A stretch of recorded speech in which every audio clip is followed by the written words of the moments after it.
afternoon. Welcome to the NYU Wasserman Center for Career Development. I am Paula Lee, one of the directors. I'm very happy to have the group here. Great to welcome Frances back, an NYU alumnus. We met when she was an undergraduate student here, so very active. So here's one of your success stories. All right. What I was going to talk a little bit about today is just thinking about college, thinking about employment, and that when I say employment, that could be part-time, internships, and eventually full-time when you graduate, after you graduate college. And thinking about what skills, that's an important word that we need to think about, skills, because that's what employers are looking for, and also college admissions staff, all right? So we'll talk a little bit about that as well, all right? So, I know a lot of you are doing tours and some of you are getting close. Who's applying to college soon? Anyone? Not yet? Soon? Start very early. There's like 8th grade. Okay. And I know you should always start thinking about college. And college means different things to different people. Obviously, you are here at New York University. We are a very large college. Any guesses as to how many students you think go to NYU? We're talking about undergraduates, those getting a bachelor's degree and master's degree, graduate. Any guess? What do you think? 10,000? 10,000. Any other guesses? What do you think? 100,000. 100,000. Ooh. That's okay, way too many. Any other? That's a city, right? Any others? What do you think? 20,000. Okay, we're getting close. 30? 55,000 students attend New York University. All right? So it's big, all right? And when you apply to college, start thinking about the type of college. Who would be good at a large college? Because there are some small colleges, they're medium-sized. Who would excel at a very large college? Anyone thinking of applying to a large college? Some of you, right? So why are some of you applying to large colleges and some are applying to smaller colleges? What's the difference? Is there a difference? What do you think? I think like for larger colleges, they're more likely to have like more things because they're large. However, you get less focus. So more services, more programs, but you're saying less focus? Okay. Anything else? I think that's a good way of thinking about it. Usually smaller colleges, you get a little bit more individual attention. Your classes might be a little bit smaller. Some like that, some do not like that. At New York University, we do not have a large campus. So right now you are on 14th Street, which is the Career Center. This is a residence. Students actually live in this building. Most of them went home for the summer. We have a residence right next door. There's one across the street. But when you want to get to class, most of the classes are in the Washington Square area, which means most students walk it. It's usually about 10 to 15-minute walk. We have other locations. For instance, the medical center is all the way on 33rd and 1st Avenue. So if you have an internship there, most of you would either walk or take the subway over there. So that's a large college like NYU. We do not have a main campus. Whereas if you go to, who has an example of a college where they have a big campus where everything is enclosed? Yes, everything is all together. So when you walk out of a building, you're probably going to run into another student from Harvard or Yale. Whereas here at NYU, when you leave this building and you go on 14th Street, who are you rubbing shoulders with? All people. You'll see elderly people. We have a hospital, Beth Israel, right across the street. You'll see hospital patients on the way to appointments. We have a high school that's down the block. We just have people shopping. When you got here, you probably saw the Trader Joe's. So just people are just physically shopping. So when you apply to college, that could be a good or a bad. I know I had one relative who she did come to NYU for her undergraduate and graduate because she liked that, I guess that she blended in with the rest of the world. She wasn't the type of person that liked to wear shirts from her college, but that was her. She was different. So I think that's an important thing that you need to think about when you apply to college. NYU is also a liberal arts college. What do you think that means? Have you heard the term? Liberal arts college. All right. You've heard of it? What do you think it is? Well, like it's sort of like the humanities, like maybe like writing, anthropology, history. I mean, like definitely people. Okay, so liberal arts means you can study anything here at NYU. We have lots of majors, and then we don't even have a major for you, we have what's called the Gallatin School of Individualized Study, where you create your own major. So the opposite of that is what? A college that's very specialized. Who has an example of a specialized college? Anyone do some research? What's an example of a specialized college?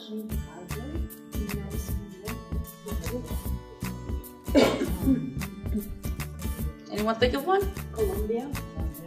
John Jay. Why is John Jay specialized? You're on the right track.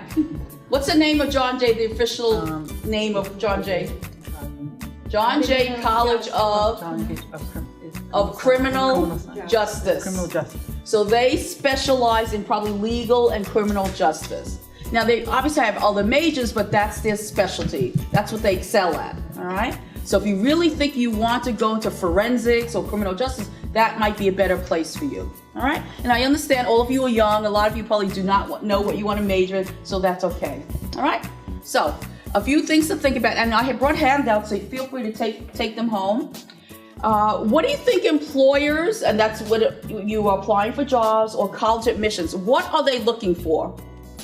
Why would you get accepted to NYU or any other college out there? What do you think admissions staff are looking for? Ambition. How do you define ambition? Well, how do you show that? Enthusiasm. How do you show that? Because not all colleges have an interview. How do you show your enthusiasm? Because very often you have to submit applications. How do you show your enthusiasm? Maybe do the activities you went to, or like outside of school. Like Activities? maybe things you volunteered at. Right. So if you volunteer, right? Okay. What else? What do you think admissions people are looking for? Why would I accept you to NYU? What do you think? You have to have like those personal essays that you write. They have to stand out. They kind of one of a kind, and things that you've done and unique stuff. So how do you stand out? Do you have something unique that you have accomplished? Not yet? Next year maybe, this year, okay? All right. Who has an example of something unique or something that you've accomplished so far that you want to talk about in your admissions letter? Okay, not yet? Maybe organizing a club or some kind of charity or Mhm. organization. Who has started a club at their high school or middle school? Anyone? Okay, you might, right? Sometimes you go to a school and they don't have an interest that's related to your area. I did it when I was in high school. What club did you start? At NYU too, you were active in clubs, right? In high school, we started our chapter of Students Against Drunk Driving, so that was one, and then I was the president, and my friend was the vice president, and it was 4 girls, and we decided to form a club, and it worked out, Right. so. Because what does that show? You start a club, and I am reading your essays to maybe think about accepting you to college. When you start a club, what do you think that tells me? What do you think? It's like leadership. Leadership, what else? It shows that you're a go-getter. Go-getter. Anything else? Determination. Determination, exactly. So very often students think that just your grades, your SAT, and your averages are what gets you into college. You need to go beyond that. So if you're active in clubs or if you initiate a club, that says a lot more. Who does volunteer work? Has anyone performed any volunteer? Where do you volunteer? Well, I like helped the school pick up all the littering around the block. Your own school? Yeah, my own school. Okay, all right. And why is that? Do you have just a mission that are you very eco-friendly? Or? Yeah, I'm eco-friendly. I just feel like doing stuff that helps the world. Right. Because I see people contaminating everything every day. Okay. So Now, does this relate to the career choice that you want later on in life? No, not Right, it doesn't have to be. Don't think that your volunteer has to be related, all right? So, all right. Anyone else volunteer? What do you do? I volunteered to like help give out food in a food pantry. Okay, all right. And what's your career plan? Do you have one or not yet? I'm considering being a physical therapist. Okay, so that might be related because very often when you're volunteering to distribute food, that's a very caring and compassionate, and obviously in physical therapy, very often you're helping someone that's either injured or disabled. So that might be related. Anyone else do volunteer? Yeah, where do you volunteer? With my school's JRTC program, we do drives for books and jeans and clean up parks. Okay. And we sing for the elderly. Great. So all of this information should be on your resume, or if you are going to actually apply for college, it should be in all of your essays, all right? So think about the skills, all right? Now remember, a lot of these, I think we have 2 or 3 that told us about volunteer. Your volunteers might not be related to your career choice, but that's okay. If I am an employer and if I'm thinking of hiring you for a part-time job or an internship, what do I think in my mind? I'm saying if someone volunteered, wow, they went beyond what they were asking for, what I was asking for. Like also transferable skills are like important. Even if two things don't seem related, they may have transferable skills. Like you may not have been the one, like I know, looking like the bag full of garbage away, but you may have been like the one like organizing it and like motivating people. So you may think, well, like my organization isn't like a charity organization. However, like that organization of skills of other people will probably come in handy. Exactly. And that also shows teamwork skills, right? So, yeah, exactly. Transferable skills. So you mentioned transferable skills. How would you define a transferable skill? So let's try someone else because I want to make sure everyone Right. understands your question. Think of the word transferable. Specifically, I want one of my 7th graders to tell me what is a transferable Who's a 7th grader here? Show me my 7th, 8th graders. What is a transferable skill? It has the word transfer in it. That's a hint. So, I know who you are. Raise your hand. Transferable skill. you want to try? What do you think? They're skills that you can use in more than one activity. So Skills that you can use in more than one activity. Good. I like that. Who can give us an example of a transferable skill? But I really want to use this opportunity with the younger kids. Transferable skill.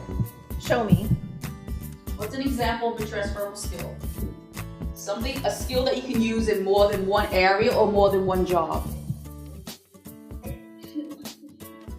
I'm really thrilled with the education system for the middle schoolers of the world. Well, Who has a computer at home? Most of us. Would you say that's a transferable skill? yeah. If you have computer skills, does it mean that the only job that you can get is a computer programmer? Of course not. If you have computer skills, what occupations would that be great for? You want to name one? maybe for like a newspaper reporter. Newspaper, because you have to research information on the internet. What else? What do you think? Computer Like skills. online graphic design. Online graphic design, right. Anything else? What do you think? Video. Actually, I think computer skills is one of those areas where every occupation now uses it, all right? So, and that's good, all right? So that's an example of a transferable skill. We'll do one more. Can anyone think of another transferable skill that, again, we're saying transferable, you can move it from one area to another. And I do want to stress how important it is to really think about these. Lena, is it okay if I call on them? I want to. Lena, go ahead. I was gonna say maybe if you're like a public speaker, like you could, since you're talking to like a large group of people, you could and you have to like get them engaged. Maybe if you're still in school or you have to go like present something, you can use your public speaking skills. Great, I like that. So public speaking or presentation skills, right? People think that, well, the only occupation I can use that for if I'm gonna get up and teach or present if I'm an attorney. No, presentation skills are required for many occupations, all right? So that's what employers, those of you who are looking for jobs eventually, or even if you are applying to college, they want to see these transferable skills, all right? And we'll do a little exercise on skills a little bit later on, all right? Maybe with it. Yeah. Also like manners. Like for example, if you're a doctor, like I heard there was this like one person who said, now this class is a textbook case of like STD. This person was obviously cheated on, and you know you have to be polite in everything. Exactly, right. And, like, So manners can be a transferable Yeah. skill as Mhm. well. So Agree, right? So we could go on and on. So that's a very good one. All right. All right. So we talked a little bit about what employers and college reps think about. What I'm going to talk a little bit about when you apply to college and even when you apply to jobs, what are some documents that you need? All right. Documents. All right. It could be electronic. It could be hard copy. What do you think? You have one? State ID. Okay. Well, when you apply for a job, what do you need? Resume. What's a resume? How would you define a resume? It's like, think of it like as a profile that displays your skills, your certain hobbies and activities, like what you think will appeal to your potential employer? Okay, so it's usually for most of you, a one-page document, all right? So, and we'll talk a little bit about that, but that's what introduces you to either employers or admissions. When you apply to colleges, they usually want you to send a resume, all right? What is required on a resume? What do you think? The extracurricular activities. So you think extracurricular activities, that's good. What else? So everyone's, I want to make sure we understand the question. She wants to know what is required on a resume. Got it? So I want the kids to answer. What do you think? So work, experience, so that could be paid employment, volunteer, unpaid internship. So we so far have extracurricular activities, experience, what else? Maybe where you went to school. So education, that's very important. So high school, college eventually, all right? So those I would say are required.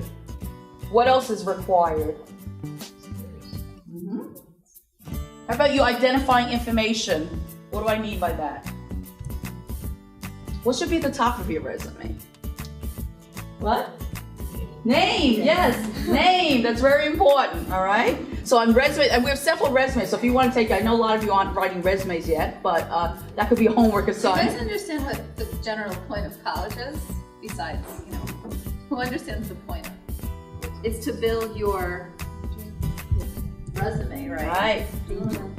Future experience, right? Right. The resume that you have when you start college is a lot different than what happens when you end college, because you start to gain experience, all right? So obviously your name is important on a resume, and on a resume it's first name first. I know we used to write last name. What else should you have on your resume?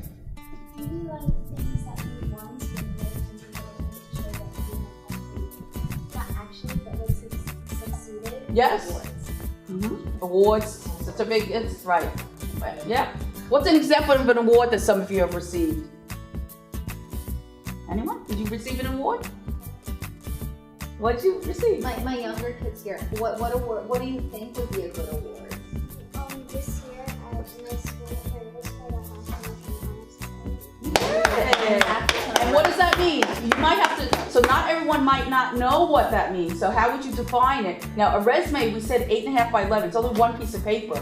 So you might have to describe it in one sentence. How would you describe your award in one sentence? In high school, I know that there is Junior Honor Society. Right. No, I think it's National Honor Society. But in middle school, it's Junior Honor Society. So it's getting closer there. For the high school, so you like know what it's like, and you have to do community service. So community service. Okay, good. Right. You received an award too? Yeah. What was your award for? My robotics team, we won award for mostly innovation and thinking. Nice. Okay, so you have to describe that. Okay. So very often you receive awards and it might not be clear by the name of it, but I've had students who have won poetry contests, writing contests. Sometimes we've had students who put on their resume entrepreneur because they've started a small business even though they were only in high school. So you might need to describe it a little bit further because the employer or the admissions committee from the college might not know from the short name of the award. Okay, that's good. So we said name, extracurricular activities, experience, education, awards. Anything else? What do you think? Interests. What you want to join when you go.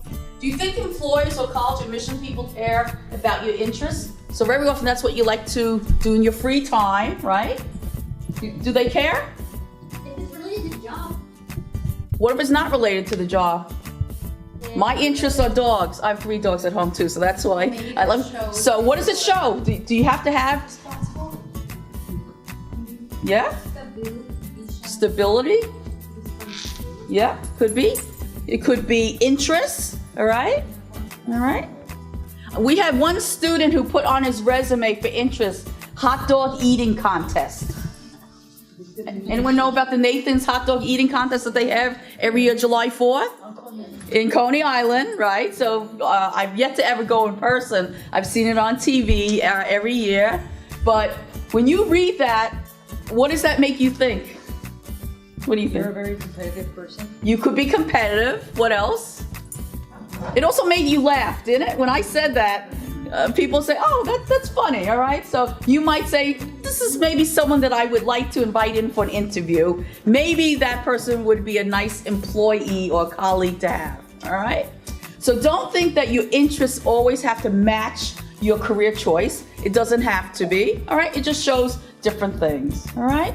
If you are on a team, who's in a team, sports or anyone, all right? What does that show when you are on you're on the robotics team, you said. So what does it show when you're on a team? So when we're on a team, that shows that we cooperate with each other and work together. Right. So what happens if there are, I don't know, 5 people on a team, 2 want to go this way, 2 want to go in a completely different direction, and the third person doesn't care?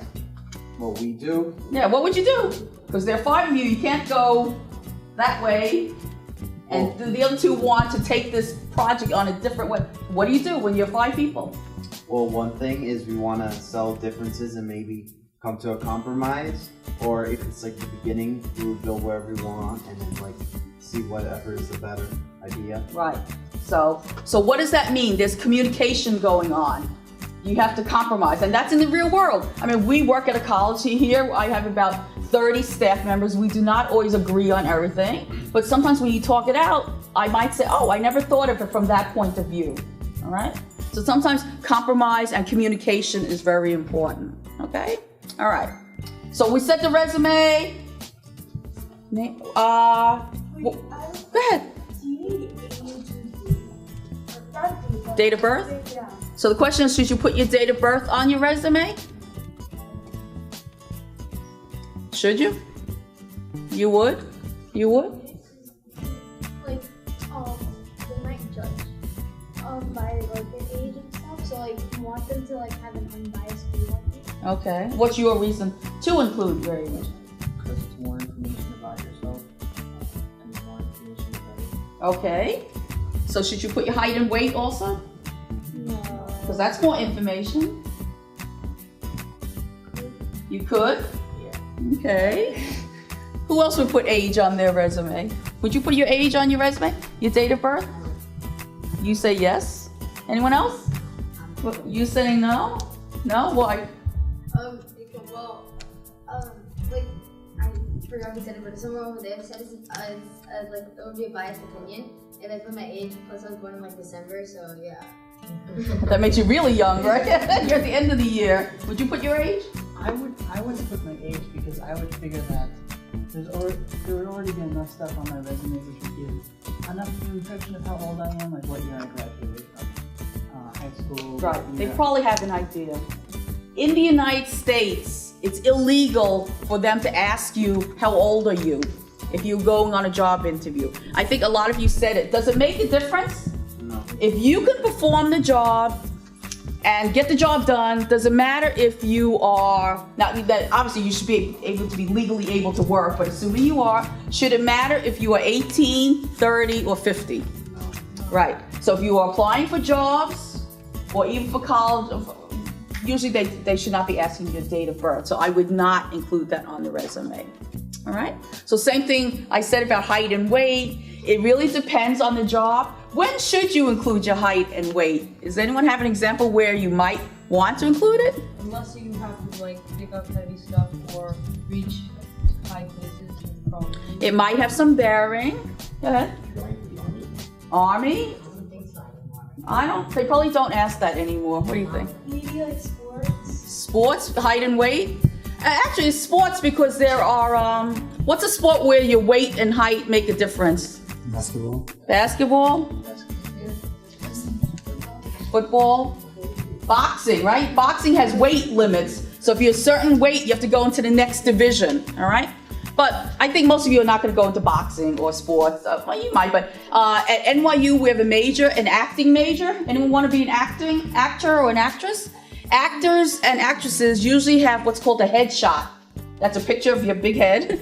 And on the back of it, usually you do include your height and weight because there's certain roles in films or movies where you might be too tall or too short. And so that usually for our actors and actresses, they do include their height, weight. They don't usually include their date of birth, but they include on their headshot the ages that they can portray in either a movie, film, or whatever. So if any of you are pursuing acting, you can think about that. All right?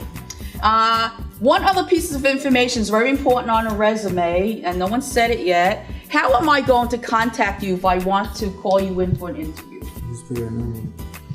So you should include what? Phone number and email. Right. Both of them. So what kind of email address do all of you have? Do all of you have an email address?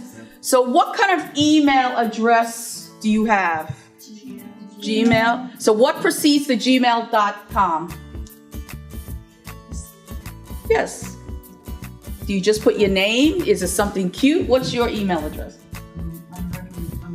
On the basis of recommendation I received in high school, actually. The email I send out to people is just my first name dot my last name. Okay, or some number, because sometimes you have two people with the same name, right? Who else has a Gmail or some other type of email address? What's your email address? My first name, last name, a number. A number. Okay, anyone else? Well, the school gave me my email address, so it was the first letter and then my last name. Okay, and sometimes a numeral? Yeah. Was at NYU, it's usually your initials and some numeral as well. Does anyone have a cute email address? No? That you might use it for personal reasons, right? Who has one like that? What's yours? It's just my first letter of my middle name. Okay, so it's good. All right. Right, so some of you have cutesy email addresses. I saw one student, he was new to NYU, and his email address, unfortunately, was ticklemebaby@gmail.com. Now, if you are an employer and he's applying for a job, you don't know what he looks like, you don't know what he is, but when you see that email address, what is going through your head? What do you think? Humorous, but in a good or bad way? Do you want to call him in for an interview? No. You're saying no. You're saying unprofessional. What else are you thinking? Now, what if his email address had been john.smith123@gmail.com? You would keep reading, right? But when you see email address like that, you're wondering, wait a second, this is professional. This is not inviting my friends to a party, because some of you have a second email address, and that's a little different, right? But professional, when I say professional, that means looking for a job or applying to college, you should go with your professional email. And most of us, for instance, I'm just paula.lee@nyu.edu. So usually you use your first name. If you have a very long last name, sometimes you just put your first name and the initial of your last name. So just use something like that to be professional, all right? Those of you who have phone numbers, either your home phone number or you're using your cell, what kind of outgoing message do you have? If I am calling you because I want to interview you, what will I listen to if you do not pick up? But what does it say? That's if you set it up. Yeah, so if you set it up, what are some examples? What are some of your outgoing greetings if I call you up and you don't pick up? I hear some chuckles, so I think some of you don't want to share what your outgoing message is, right? Keep it professional. I usually say either include your first name and or your last name or your phone number. That way, if I'm calling, I know I have reached the right person. So you can either say, I am Paula, please leave a message and I will get back to you. I am Paula Lee, or you have reached 212-998-4749, please leave a message. That way, whoever calls me, they check, okay, at least I have the right person, I'm gonna leave a message. Don't some people put their email Oh, they put the email in the phone message? Okay, that could be a way. All right. So everyone know what I'm talking about with a professional outgoing message? And I'll give you an example. Last year, we were hiring for full-time reception staff. The resume looked perfect. This individual had relevant experience. They had the skills that I needed. I called them up. Well, there were two people. The first one, I had to listen to half of a song before I heard the beep and I could leave a message. I never left a message. I said, forget about that individual. Another one left a very cute slang message that I swear, I thought they were in middle school, the way they were talking. And this was obviously not. This is someone who already graduated college. So do you think I left a message for that applicant? Nope. Why did I not? I had a stack of resumes and I had about 20 other people that were very, very qualified as well. I don't know, they could have been the best people that I could have hired. I didn't give them a chance because I felt that with that outgoing greeting, I was hiring them, especially at my reception staff, they very often would be leaving messages for students, employees. I cannot take that chance. So don't you lose out on opportunities because of your outgoing greeting, okay? And then after you get into college and after you get your jobs or whatever, you can leave whatever, use whatever kind of greeting that you want, okay? So some of you might want to think about that and go home and change your greeting. All right, so any other questions about email, identifying information? Did you have a question? I wanted to ask you about the extracurricular activity versus where you want to go as a career. If they are not as relevant, right, to send the message that that particular extracurricular activity does not reflect exactly where you're going. In the sense, like you are, let's say, in a robotic team, but you want to pursue a career in medicine. Correct. Not to send the message that you are in the technical right. aspect of engineering. So your question is, what if your extracurricular activities are not necessarily related to your passion, your path, wherever you were going? On a resume, usually you would, if that's the case, I would probably put the extracurricular activities towards the bottom of the resume. However, if it's very, very relevant, I would move those activities higher up on the resume. Usually you want to include the most important information at the top of the resume, all right? And also, think about the skills. That extracurricular activity might have some skills that are indirectly related to that occupation. So you can emphasize that, all right? I'll give you an example. I have many students who are accounting majors. They want to go into accounting when they graduate. So they might be part of the robotics club, but they are the treasurer of the robotics club. So instead of talking about the robotics club, they're talking about how they work with the budget and it's a small budget, but the finances related to that club. So they're talking about the accounting skills, even though it's still the robotics team. The asset. Correct. Exactly, right? So all of you need to think about that. So we're talking about the word skills. How do you define a skill? What is a skill? What do you think a skill? What you're good at. What you're good at. I like that. Any other definitions? Are you born with a skill, or do you have to learn it? Both. So what's a skill that you were born with? Is there a skill that you're born with? What do you think? It's like if you're a good public speaker, like if you're just talking in front of people, like some people just go up there and just talk to a whole bunch of people, whatever. Okay. So there's there's singers out there. There's some people like me. You can give me 1,000 singing lessons. It's not going to help, right? And there's some who just have a natural talent. They do not need any singing lessons. So that's a skill, right?